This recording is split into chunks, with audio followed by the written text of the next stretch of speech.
people, I'm back. It's been a few days. Welcome to Vlogtober day 29. I haven't seen you since Monday. It's Friday now. I have been sewing. I sewed on Tuesday and Wednesday. I didn't sew yesterday, Thursday.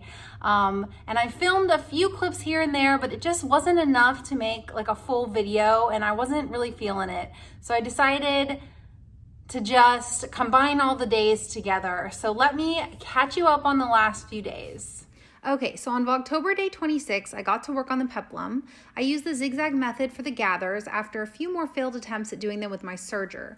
I don't know why I can't seem to figure out how to do that. Instead of dental floss, I used this really cool vintage linen thread that I had. It's pretty thick, so it works for this method really well. On Vlogtober day 27, I sewed the front and the back peplum together and serged the edges.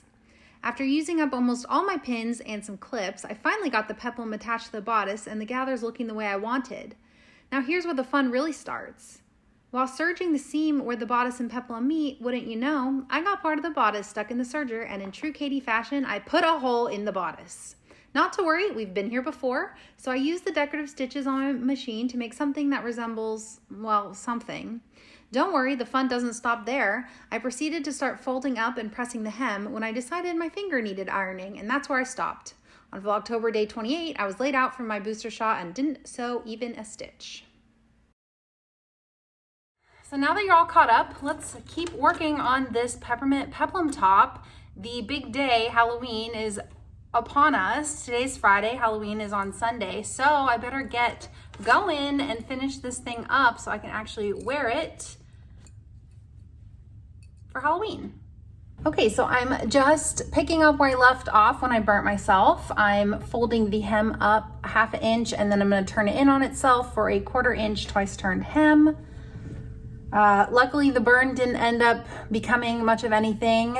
Luckily, I kept some ice on it and put some beefing on it overnight, and it's just like a little white spot at this point, so I think it's okay.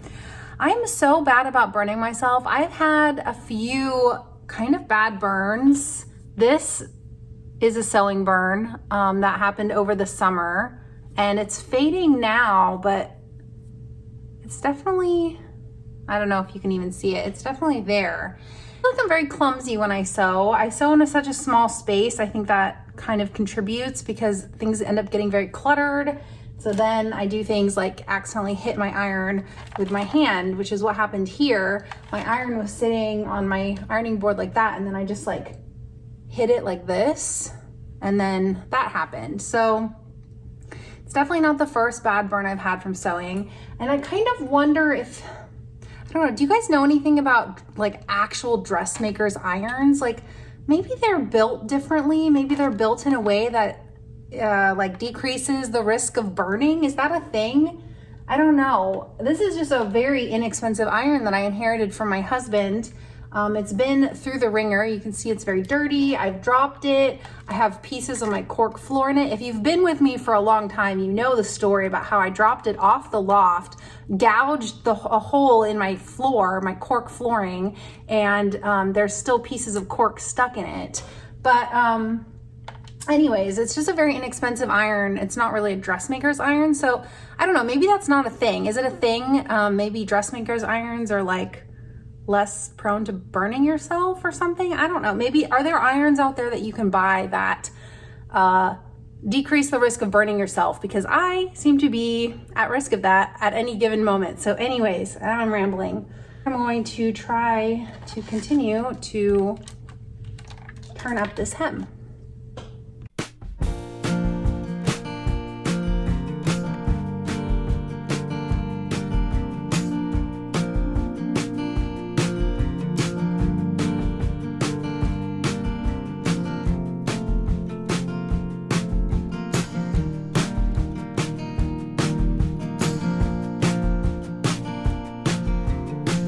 My 1 hour timer just went off, and I just finished the hem right on time. And so we have almost a finished Peppermint Peplum top.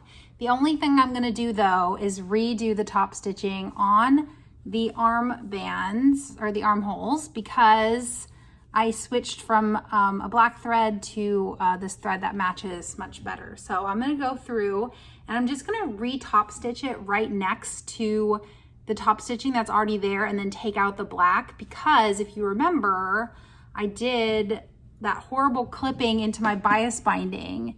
Oops, sorry, I just shook the camera again. And so I feel like if I take out the top stitching, I'm gonna mess up. It was just really hard to sew down this clipped bias binding the first time. So I don't want to take out the top stitching and have to redo all that. So I'm just going to do it right next to it and then take out the black. And I think that will be much easier. So I'm going to go over an hour today just because I really want to finish this up. So let me do that really quick. So with my sweatpants today, I'm wearing this Vogue 9330 that I made last year. I made it out of this oatmeal colored sweatshirt fleece from Girl Charlie, which is still available. I'll put a link in the description box. But I really love this pattern because the funnel neckline isn't too tight. So you don't feel like you're getting strangled, but it's still really cozy. And the sweatshirt fleece is really cozy too. It's very fuzzy on the inside. I'm not a big fan of the fit on me. I think I could have probably gone down a size. I think it really doesn't do my shoulders any favor, but it is so comfy for around the house. And so I've got this on with my sweatpants, ready to finish my Peppermint Peplum top. It's done. I finally finished my top and I came down here to change so I could film the grand reveal. Are you ready?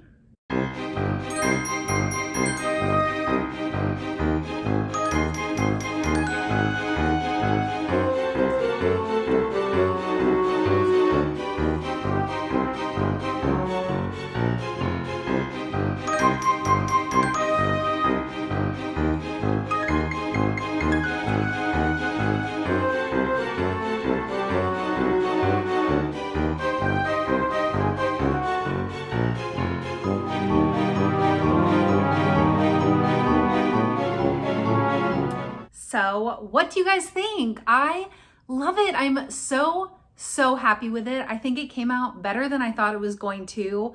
I'm obsessed with it. The only thing is I wish I'd finished it earlier in October so I could have worn it more, but I'll probably still wear it into October. I don't think it's too Halloween-y, but I'm really happy with it. If you saw the video where I was making the muslins, I thought it was going to come out too big, and it is a little bit oversized, but I think wearing a turtleneck or long sleeve under it is actually perfect because I don't really like wearing cardigans anyways that much. I much prefer this like layered look. So I think it's perfect for that. It fits perfect with something under it. So I'm really happy with it. Also, I mentioned before that the design was printed off grain from the fabric. I don't think you can tell at all, at all. I don't think I would have ever noticed if I hadn't known or seen the fabric beforehand. So I'm pleased with that.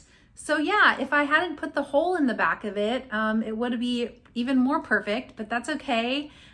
Perfectly imperfect is the way I roll. So that's that. So that is it for Vlogtober day 29. I'll see you tomorrow for Vlogtober day 30, probably wearing this top so I can get as much wear out of it as possible. So thank you so much for watching and joining me for this journey. I'll see you guys tomorrow and take care.